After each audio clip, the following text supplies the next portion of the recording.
AudioJungle.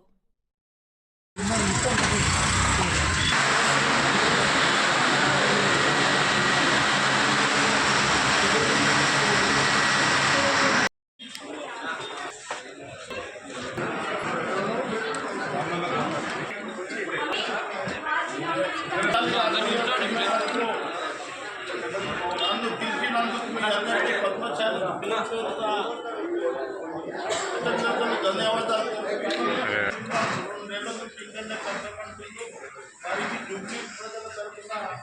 ధన్యవాదాలు తెలుపుతున్నాను. రెండే విషయాలు చెప్తాను. కేసీఆర్కి గతి లేకుండా ఇక్కడ పార్టీ ఆఫీస్ ఆ రోజే చెప్పిండు ఆయన చాలా హుషారు తమ్మి, మీరు అందరూ మర్చిపోతున్నారు, మీరు పని కాంట్రాక్ట్గా మాట్లాడు తర్వాత ఏదో అంటారు అని ఆ రోజులో పెద్ద మంచి చెప్తే తెలంగాణ వాదం ఉంది అని చెప్పి ఒప్పించి మెప్పించి అక్కడ పార్టీ ఆఫీస్ తీసుకున్న తర్వాత చంద్రబాబు నాయుడు ఆ రోజులో ముఖ్యమంత్రి ఉండే ఈడ ఈ సెంటర్ సిటీ సెంటర్లో ఇస్తాడా ఇందా అని చంద్రబాబు నాయుడు కావాలని అది మొత్తం కూడగొడితే అధికారం వచ్చిన తర్వాత మనం అది తీసుకోవాలి చంద్రబాబు నాయుడు చెప్పి అది వాళ్ళ ట్రస్టో ఏదో పెట్టి అది పునరక్షణ బాబు కేసీఆర్ 3 సార్లు పెట్టిన ఉన్న తాము మార్కండ భవన్లో నారాయణగూడలో ఉంది. మనం అందరం కలిసిపోతే మంచిగా ఉంటుంది. పెద్ద ఆయన మనకు ఎంతో సాయం చేసిండు. ఆ రోజు కాకు బ్రహ్మానంద రెడ్డి ముఖ్యమంత్రి ఉన్నప్పుడు మంత్రి పదవి ఎంతతో సమాజం అని వదిలేసి వచ్చిండు. కంపల్సరీ మనం పోవాలంటే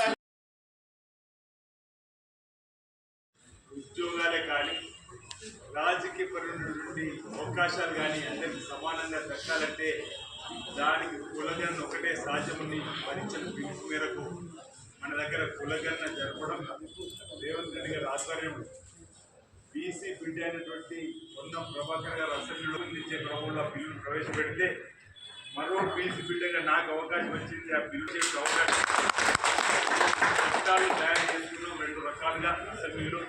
తెలుసు షెడ్యూల్ 9లో చేర్చడానికి ఆగింది కేంద్ర ప్రభుత్వం దగ్గర.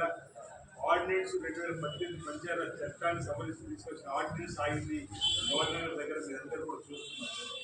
రేవంత్ రెడ్డి గారి సర్కార్ పెద్ద చూపులు కృష్ణులతో పాటు అందరం కూడా వెళ్ళి ఓసారి బీసీ సంఘాల ఆధ్వర్యంలో కేంద్ర రాష్ట్ర ప్రభుత్వం మొత్తం క్యాబినెట్ సహా ముఖ్యమంత్రితో పాటు పెద్ద నిర్ణయించడం. 3 రోజులు రామనాయక్ గారు చాలా మంది 3 రోజులు జంతర్ మంత్రి దగ్గరనే ఉండి రాష్ట్రపతి గారి అపాయింట్మెంట్ అడుగుతూ కూడా బీసీ బిల్లు కోసం ఇవ్వని సందర్భాన్ని కూడా మీకు గుర్తు చేస్తుంది. అంటే బీసీల పక్షపాతిగా ఈరోజు కాంగ్రెస్ పార్టీ ఉంది. ఎస్సీ ఎస్టీ బీసీ మైనార్టీల అభివృద్ధి కోసం పాటుపడే పార్టీ ఏదైనా దేశం ఉందని కేవలం కాంగ్రెస్ పార్టీతోనే సాధ్యమనే మాటని అందరూ చెప్పే ప్రయత్నం చేస్తూ నేను ఒక అంశాన్ని అందరికి చెప్పడానికి ప్రయత్నించే సమయం తక్కువ పెద్ద చూపులు మాట్లాడుతున్నాను. ఏం చేసింది 65 ఏళ్ల కాంగ్రెస్ పాలన తిప్పలు తరచు భారతీయ జనతా పార్టీ కానీ టీఆర్ఎస్ సందర్భం 65 సంవత్సరాల కాంగ్రెస్ పార్టీ పరిపాలన సుమారు 20 మంది ముఖ్యమంత్రులు పరిపాలించినప్పుడు ఈ రాష్ట్రానికి కావలసిన రైతుల నేతలు అన్ని వర్గాల ప్రజల కోసం నాగార్జున సాగర్ కట్టిండు. గత ప్రభుత్వ హయాంలో 360 కోట్లు నేతలకు చేసినటువంటి బతుకమ్మ చీరలే కానీ ఆర్బీఎం ద్వారా ఏవైతే స్కూల్ డ్రెస్సులు ఇతరత్ర కొట్టినటువంటి వాటికి బిల్లులు ఎగ్గొట్టిపోతే రేవంత్ రెడ్డి గారు క్యాబినెట్ మంత్రులందరూ కూడా ఆ 325 కోట్లకి సందర్భాన్ని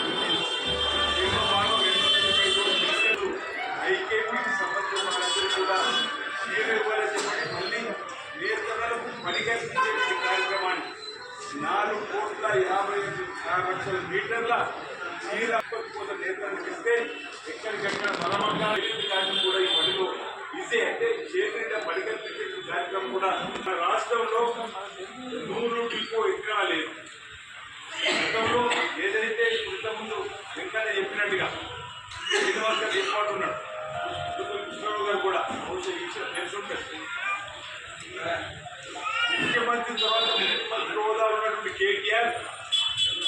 జన్మనిచ్చింది సిరిసిల్ల నేతన్న. అలాంటి నేతన్నలకు ఇబ్బంది అవుతుంది. 100 డిపో కావాలన్నా దాని యార్డు డిపో కూడా ఇంగ్లీష్లో పిలుస్తాం. కావాలని తీసుకు 30 సంవత్సరాల నేతన్నల చిరకాల కోటి రేవంత్ రెడ్డి గారు 50 కోట్ల రూపాయలు పెట్టి యార్డు డిపో తీసుకొని వచ్చిండు. 90% సబ్సిడీ మీద నూనెలు ఇస్తున్నాం. తిరిగి ఆ వస్త్రాన్ని తీసుకొని కొనుగోలు చేసి ఆ 90% ఉన్న మీద 10% తోని ఈరోజు లాభంతో పాటు ఇచ్చేటువంటి కార్యక్రమం. నేతన్నలను ఆర్థికంగా ఎదగడానికి కోసం ఈ సర్కార్ తీసుకున్నటువంటి కార్యక్రమం మీరు చూసిండు. ఇవాళ నేతలకు సంబంధించి కంపల్సరీ కుల బాంధవులు కుల సోదరులకు సంబంధించినటువంటి ఈరోజు అనేక మంది చేస్తున్నప్పుడు చనిపోతే 5 లక్షలు ఇచ్చేటువంటి కార్యక్రమం ప్రారంభం చేయడం కానీ ఇదో రిజర్వేషన్ సంబంధించినటువంటి కానీ ఈరోజు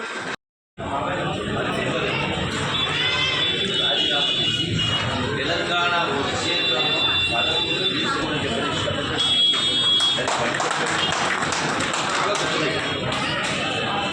మధ్యదేశ తెలంగాణ రెవల్యూషన్ బిల్డింగ్ అతని విశ్వాసం తెలంగాణ రావాలని తెలంగాణ ఆయన ఆ రెవల్యూషన్ బిల్డింగ్నే కేసీఆర్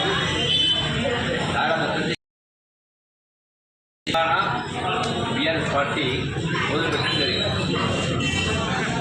మరి తెలంగాణ ఉద్యమానికి ఊపిరి ఊపిన వ్యక్తి కోటల అటువంటి వ్యక్తి 99 సంవత్సరాలు అతను మరణించిన తర్వాత కనీసం చూడడానికి పోలేదు.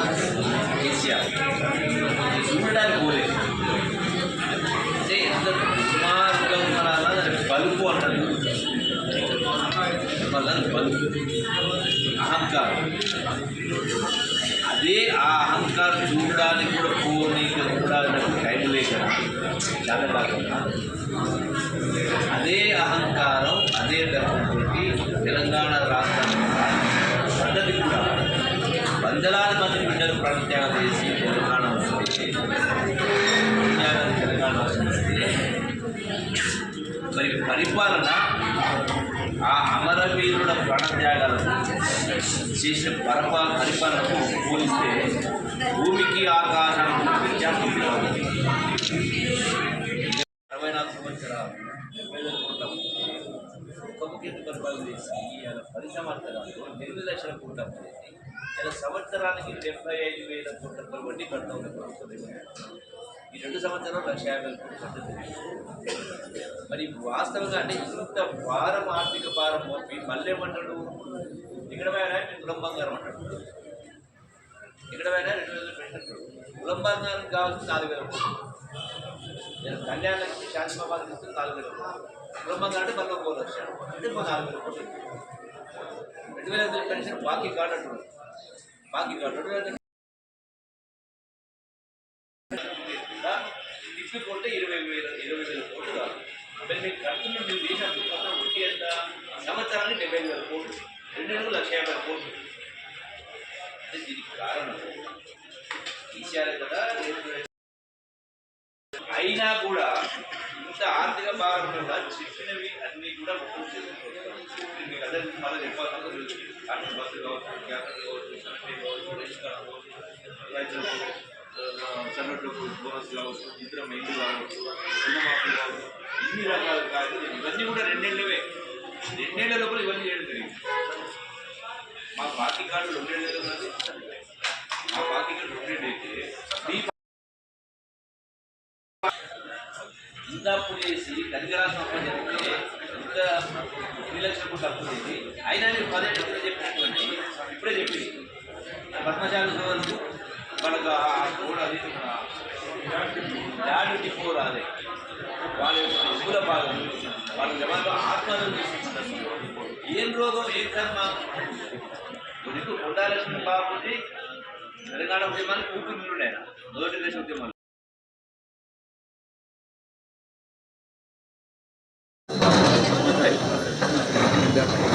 పద్మశాలీలం ఓటేద్దాం, పద్మశాలీలం ఓటేద్దాం, పద్మశాలీలం ఓటేద్దాం. జై చేనేత మార్కండే, జై ఈరోజు పద్మశాలి కుల బాంధవుల ఆత్మీయ సమ్మేళనాన్ని ఏర్పాటు చేయడం జరిగింది. జరుగుతున్నటువంటి జూబ్లీ హిల్స్ ఉప ఎన్నికలలో ఈ నియోజకవర్గంలో ఉన్నటువంటి దాదాపు 10,000 మంది పద్మశాలి సోదర సోదరి మన యొక్క అభిప్రాయాలు, వాళ్ళ అవసరాలు కనుక్కోవడానికి వాళ్ళతో ఒక ఆత్మీయమైనటువంటి సమావేశాన్ని గౌరవ మంత్రివర్యులు ఎక్సైజ్ శాఖ మంత్రులు జూపల్లి కృష్ణారావు గారితో ఏర్పాటు చేయడం జరిగింది. ఈరోజు ఏర్పాటు చేసిన సమావేశంలో పెద్ద ఎత్తున ఎర్రగడ్డ డివిజన్లో ఉన్నటువంటి పద్మశాలితో పాటు మిగతా డివిజన్లో అయినటువంటి రహమత్ నగర్, బోరబాండ, వెంగళరావు నగర్, యూసుఫ్గూడ నుంచి కూడా పెద్ద ఎత్తున పద్మశాలి సోదర సోదరిమణులు హాజరు కావడం జరిగింది. కార్యక్రమం విజయవంతమైంది. కార్యక్రమంలో మేమంతా కూడా బీసీ బిడ్డ నవీన్ యాదవ్కు మద్దతుగా నిలవాలని, ఆయనను భారీ మెజారిటీతో గెలిపించాలని చెప్పి నిర్ణయించడం జరిగింది. మాకున్నటువంటి సమస్యలు కూడా మంత్రి జూపల్లి గారి దృష్టికి, విప్ ఆది శ్రీనివాస్ గారి దృష్టి కూడా తీసుకెళ్ళడం జరిగింది. ఇక్కడ ప్రధానంగా పద్మశాలీలు వృత్తిని వదిలి, వాళ్ళ సొంత గ్రామాలను వదిలి ఈ జూబ్లీ హిల్స్ నియోజకవర్గానికి చాలామంది చేరుకున్నారు. మరి వాళ్ళందరికీ కూడా వృత్తిని వదిలిపెట్టిన వాళ్ళు కాబట్టి వాళ్ళు బట్టలు అమ్ముకోవడానికి కావాల్సినటువంటి మోపెళ్ళు కానీ ఆటో రిక్షాలు ఏర్పాటు చేయాలని చెప్పేసి వాళ్ళు కోరినాం.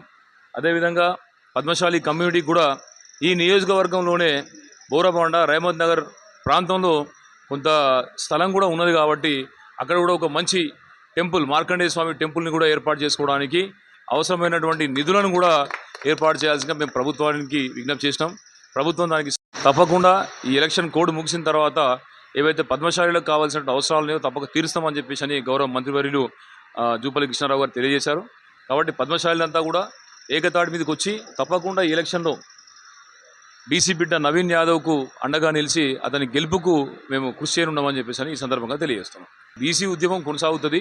ఇక్కడ నవీన్ యాదవ్ గెలవడం ద్వారా ఏంటంటే బీసీల వాదం, బీసీల నినాదం బలపడుతుంది. తద్వారా రాష్ట్రం లోపల కూడా పెద్ద ఎత్తున బీసీలకు ఒక వాళ్ళ హక్కు కానీ 42% రిజర్వేషన్ సాధించుకునే అవకాశం ఉంటుంది. తప్పకుండా ఇక్కడ నవీన్ యాదవ్ గెలిస్తే కేవలం నవీన్ యాదవ్ గెలవడం కాదు, ఈ ప్రాంతంలో ఉన్నటువంటి పద్మశాలీలు, బీసీలంతా వాళ్ళంతా గెలిచినట్టు. ఇది నవీన్ యాదవ్ గెలుపు కాదు, ఒక పార్టీ గెలుపు కాదు, ఇది బీసీల గెలుపుగా మేము భావిస్తున్నాం. ఇక్కడ కనుక బీసీ గెలిచేది ఉంటే రాబోయేటటువంటి రోజులలో రాష్ట్ర వ్యాప్తంగా కూడా పెద్ద ఎత్తున బీసీల ఉద్యమం అంటుకుంటుంది. ఇవాళ అసెంబ్లీలో బీసీల ప్రాతినిధ్యం కేవలం 20 మంది ఎమ్మెల్యేలుగానే ఉన్నది. మరి మా జనాభా ప్రకారం మేము 56.36% ఉన్నాం కాబట్టి ఆ జనాభా ప్రకారం మేము దాదాపు 70 మంది ఎమ్మెల్యేలు ఉండాల్సిన అవసరం ఉన్నది. మరి 70 మంది ఉండాల్సినటువంటి ఎమ్మెల్యేలకు కేవలం 21 మంది ఎమ్మెల్యేలు ఉండడం అనేది శోచనీయం. కాబట్టి మా సంఖ్యను పెంచుకోవాలన్నా కూడా మేము ఇప్పుడు నవీన్ యాదవ్ రూపంలో వస్తున్న ఒక బీసీ అభ్యర్థిని మేము ఎమ్మెల్యేగా చేసుకోవాల్సినటువంటి చారిత్రక అవసరం ఇప్పుడు ఉందని చెప్పేసి కూడా మీకు తెలియజేస్తున్నాం. ఆల్రెడీ వచ్చిన క్యాంపెయిన్ నేను దాదాపు 10 రోజుల నుంచి చేస్తున్నాము. అన్ని డివిజన్లలో కూడా మేము తిరిగి దానికి సంబంధించినటువంటి ఓటర్లు మొబిలైజ్ చేయడం కావచ్చు, చైతన్యవంతం చేయడం కావచ్చు, రోడ్ షోలు కావచ్చు, ఇంటింటికి తిరగడం కావచ్చు, ఇవన్నీ కూడా కార్యక్రమాలు చేయడం జరిగింది.